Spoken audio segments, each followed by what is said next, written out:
Looney, madami pang gustong gawin bilang battle MC. Sunugan, sinumbatan ng flip top. Sa akin, naalala ang gabing pinailis sa Apex sa flip top anniversary. At badang palag kahit kanino. Alamin natin ng mga yan, so tara.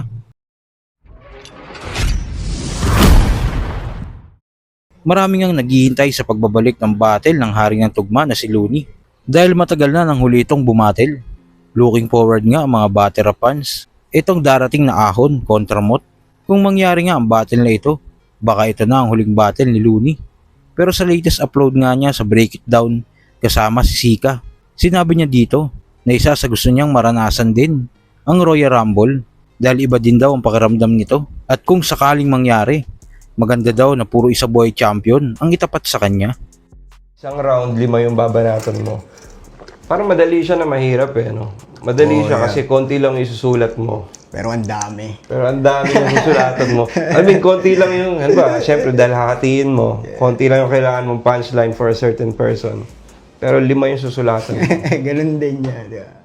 GL, naligaw dyan niya. Oo nga eh. Si GL kasi, dalawa yung laban ng ahon. Isa tong Royal Rumble at isang one-on-one. Yun yung kay Poison 13. So parang, ano rin na yun, gulat din ako kay GL dahil ano rin, on fire siya eh. Sunod-sunod yung panalo niya before nangyari ito eh. Itong Royal Rumble tsaka yung laban niya eh. Kasi sabi niya, pupunta na nga siya ng Canada kaya nagtotodo na siya.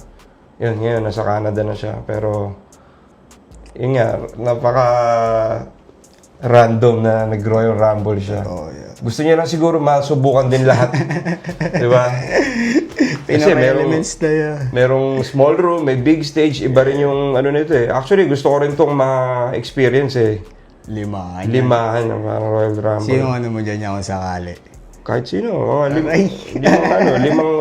Mga limang isa buhay champion din, di ba? Ang tigas Para na masaya. yan. Laban yun niya. Laban to. Kaya isang small room, isang yung big stage. Iba-iba kasi na experience yun eh. Ako, personally, gusto kong mararanasan yun lahat before ako mag-quits na talaga sa battle rap. Gusto kong maranasan, tig-iisa nun. Sa kabilang balita naman, muling ang nagbalik ang sunugan matapos ang matagal nitong pagpapahinga.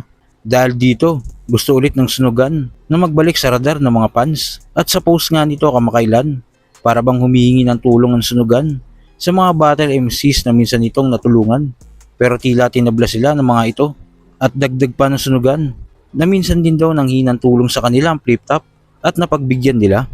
Sa mga nakatikim sa amin ng oportunidad, malungkot makita kayo talikuran ang sunugan at hindi tulungan din kagaya ng pagtulong nyo sa iba. Oo, hindi kami kasing yaman o kasing dami ang nabibigyan ng talent fee o di kadalas, kahit ang pinakamalaking liga sa mundo.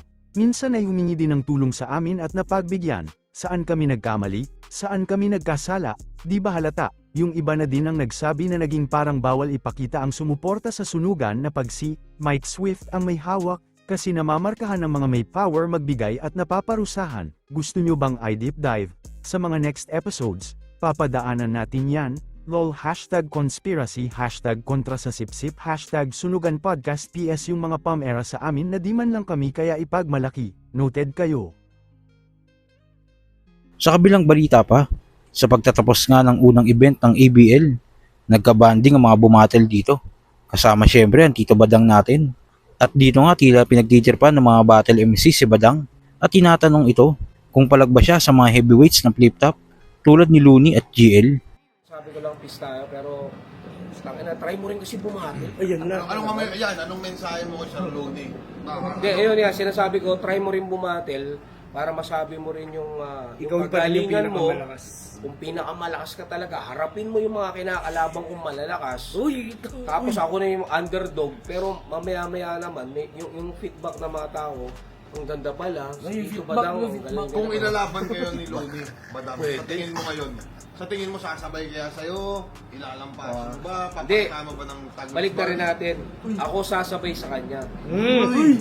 Binasic? Kasi Sinabayan lang? kung sasabay siya sa akin, hindi, Looney na yun. Hindi, pero Badam ka naman sinabayan mo Badam lang na siya, yan Tito Dang. Hindi, pinalabas nga nila akong bano ako eh. So, Ginagamot ko yung sugat na naging bano. Ay, puta. Binabalik ko yung badang na matino. Uy, karime yung boy. Ay, magkaroon ba? Ang karime ko talaga.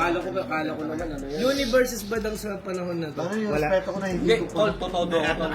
Ay, na kanina pa naginip to. Kung anong ginawa ni EJ sa akin, gagawin kang 10 times. Ano nga? Hindi na yun eh. Ano nga? Kalaban mo si Gian. Laban pa rin ako. Tama ka pa rin Gian. Bakit? Ano ba yan? Diyos ba yan? Yeah. Sabi mo, Sabi mo, current daw siya. Ano Ger- sabi mo doon? Train of thought. Yung current na yan. Okay nang ina mo, pag tag-araw, wala ka ng current. Totoo, may current ba ang dagat mo? Lakas Mars Ang ina mo, malakas ka lang sa tag-ulan. Para ang palaka, koka.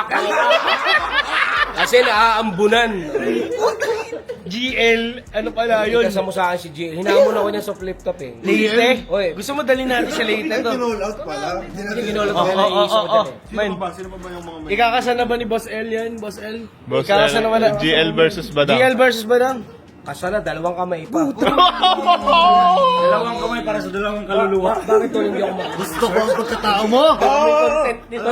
Hindi ako magre-research, hindi ko gagalingan. Putang ina yan, magagaling na yan eh. Pwede ba kami makarinig Tito Badang ng konting sample man lang? Oo nga eh. Hindi, ang problema kasi, Lasing. ginagawa mo akong tanga. Ano ka? Hindi. Tinatanong lang Isipin kita. mo, tinatanong mo ako, tapos sasample lang. Ano ko? Robot para makaisip ng magaganda. Mamaya maganda yung... Freestyle ka ng freestyle eh. Baka mamaya maganda yung iparinig mo. Di ba kanila ka freestyle siya ng freestyle eh. Tapos maganda naman. Dito, palagaw kahit sino yan. Ayan na. Baho rin ang tayo yan. Kaya ba rin? Real shit. Real shit. Baho hiningan yan, tumatay yan, nagkakaproblema yan, namamatay mga magulang yan. Ano yung pagmamayabang mo kay Tito Badang? Kung lahat naman ng namamatay sa akin, namamatay rin sa pamilya mo yan. Ayun yung sample. Men. Huwag mo kasing ibibigay ko ng pusa. At sa huling balita, nireview na nga din ni Saki ang labang Husky vs Apex na nangyari kamakailan sa Pinas Astig at dito ngayon muling nagbalik sa kanya ang pakiramdam ng gabing paalisin si Apex ni Enigma noong flip top anniversary. Ano, masakit pre? Ganyan din ako nung pinaalis eh. Men, nung gabing yon nung pinaalis si Pex, men, hindi ko ma-describe ang mga emosyon sa paligid, men. Ganyan din ako nung pinaalis eh. Habang papunta kami ng grab ni Apex, men, hindi ko na ma-explain yung ano ba, mga nararamdaman sa paligid. Kasi nga, ano, parang di namin in-expect. Walang nag-expect nun na papaalisin siya. Hindi ko rin talaga in-expect. Akala ko, worst comes to worst, baka hindi lang siya papansinin ni Ari. Yun yung inisip ko, pero hindi siya papaalisin. Yung pala, tangina. Ganon din ako nung pinaalis eh. Ramdam niyo din ba ang lungkot ng sinabi ni Saki? At kung mangyari nga ang gusto ni Looney na Royal Rumble ng isa buhay champion, sino-sino kaya ang apat na dapat itapat sa kanya? Kung ano man sa loobin mo, comment mo lang sa baba nang mapag-usapan natin yan. So yun lang, God bless.